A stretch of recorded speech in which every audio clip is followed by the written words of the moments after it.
Assalamualaikum warahmatullahi wabarakatuh. Selamat malam teman-teman ya. Semoga sehat selalu, diberi kekuatan ya. Ya, saya memperkenalkan diri dulu ya.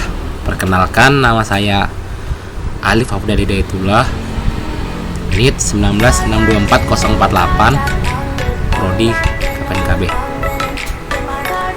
Ya, saya di sini akan mempresentasikan sekaligus membahas sama-sama ya sebuah materi mata kuliah psikologi yang berjudul Tinjauan Psikologi tentang Belajar. Ya, sebelum kita mulai, saya akan bercerita sedikit tentang pengalaman saya selama corona ini ya. Ya, pengalaman saya selama masa pandemi corona ini ya, nggak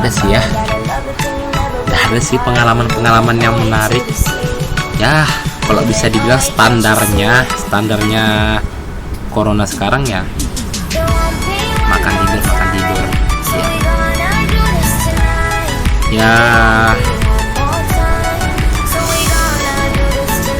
Walaupun nggak bisa dibilang nggak cuma makan tidur aja sih ya, tapi ya saya ada yang ngebantu orang tua, kayak bantu bapak kan usaha bapak saya ke bengkel, jadi ya sewajarnya saya bisa ngebantu walau nggak ngebebani gitu ya, karena selama masa pandemi ini ya ekonomi juga makin surut gitu ya, ekonomi keluarga di sini ya agak susah sedikit lah, walaupun nggak bilang susah betul ya, agak merugikan selama masa pandemi ini.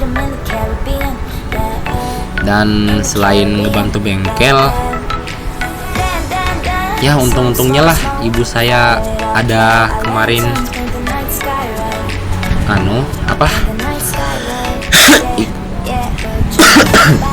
ada ikut jualan es ya, es teh 2 daun. Jadi saya bisa ngebantu bapak dan ibu saya jualan ya, kadang selang-seling lah kalau memang udah capek sih ya, bisa ngebantu ibu jualan es. Dan juga kalau ibu lagi jalan atau apa saya jualin, jadi siapa tahu kan bisa membantu kan. Ya, langsung aja ya, nggak usah banyak basa-basi ya, segitu aja pengalaman saya selama masa pandemi ini ya. Tak lupa juga sih, kalau bisa dibilang siapa tahu teman-teman ada yang berminat atau ada yang kerusakan motor ya, silahkan aja ke Lambung Mangkurat ya, di daerah sekitar. Siapa tahu ada yang kerusakan motor, nanti bisa hubungi saya aja ya, karena siapa tahu aja, karena di sini bengkelnya buka dari jam 8 ya, buka dari jam 8 sampai jam 1 malam ya. Ini sih baru tutup ya, makanya agak gelap di sini ya, karena udah dimatikan lampu apa segala macam kan. Jadi ya begitulah, pokoknya begitu yang ya, kalau bisa dibilang baru ada kesempatan buat mempresentasikan ini, tugas ini ya. Langsung saja ya kita ke materinya.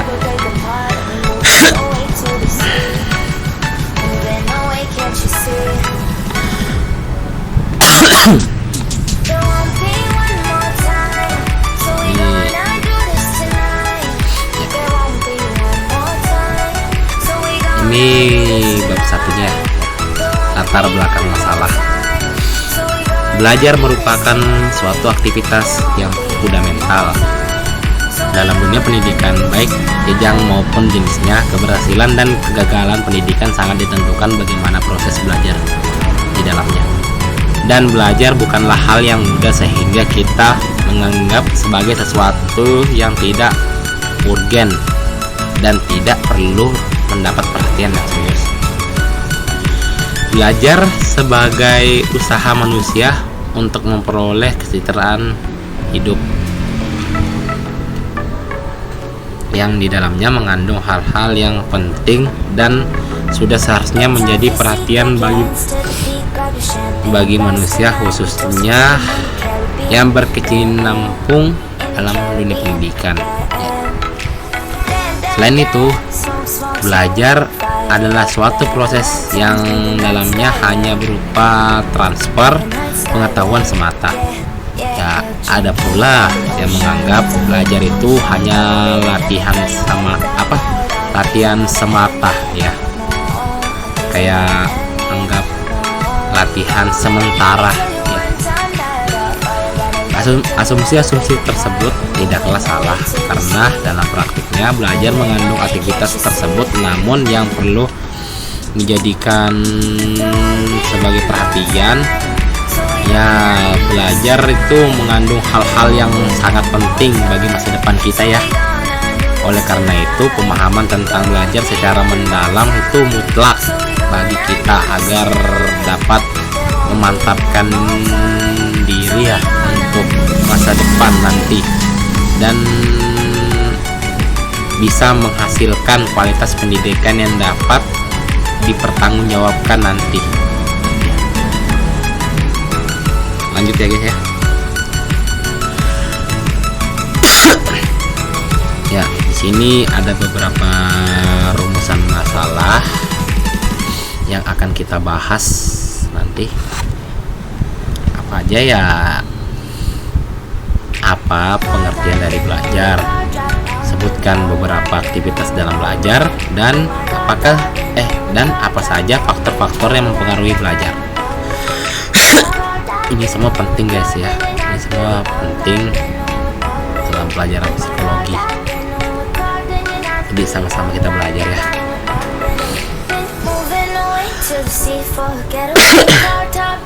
Pengertian belajar. Ya, banyak sekali ya yang pengertian belajar yang dikemukakan oleh para ahli ya, yang dikemukakan oleh para ahli sebagai definisi pengertian belajar.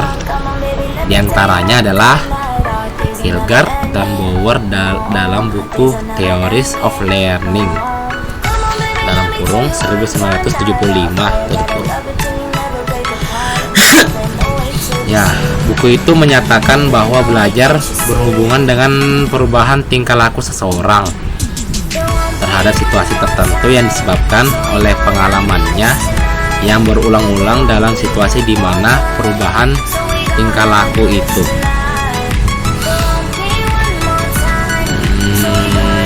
ya. Langsung yang kedua ya guys ya. Roberts dalam bukunya yang berjudul Edukasional Psikologi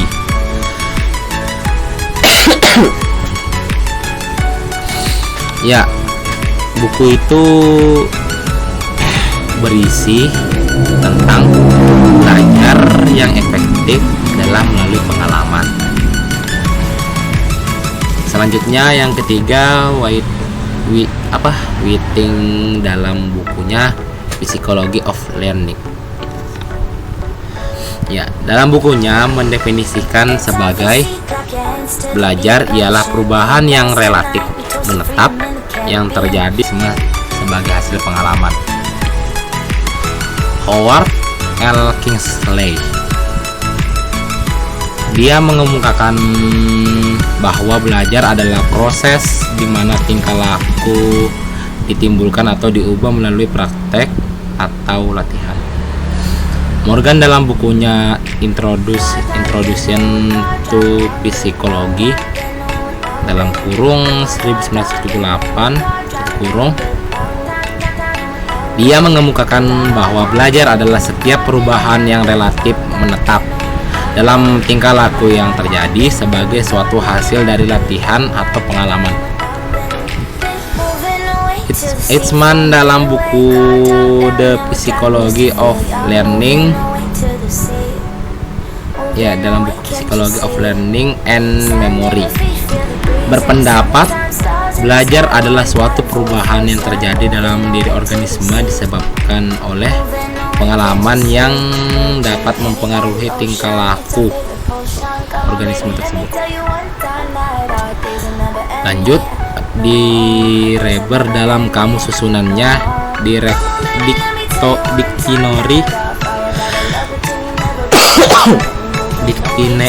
Dictionary of Psychology.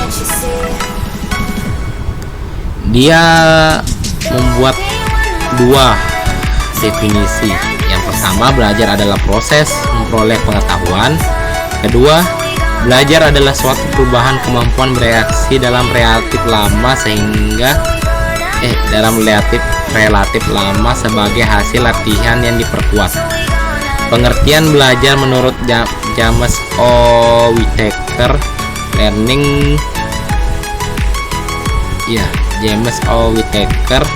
Learning be defined as the process by which before organization or is altered, taught, training or expressor. Ya, itu yang dikemukakan oleh James O. Whittaker.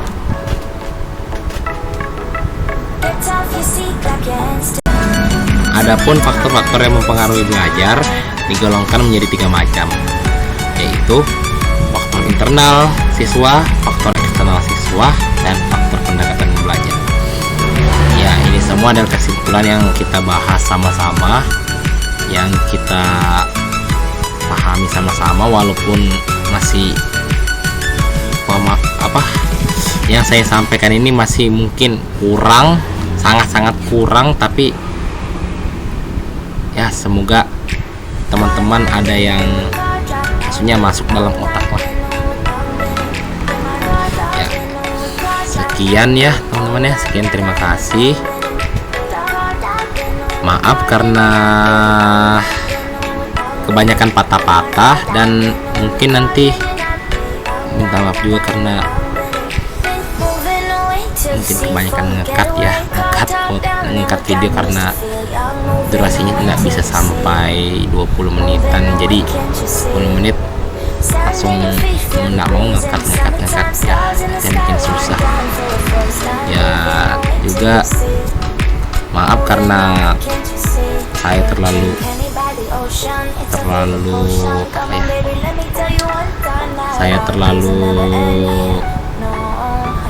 tegang mungkin ngomong atau apa gitu kan ya mungkin teman-teman ada yang kurang paham dari penjelasan saya, tapi sekiranya terima kasih karena telah menonton.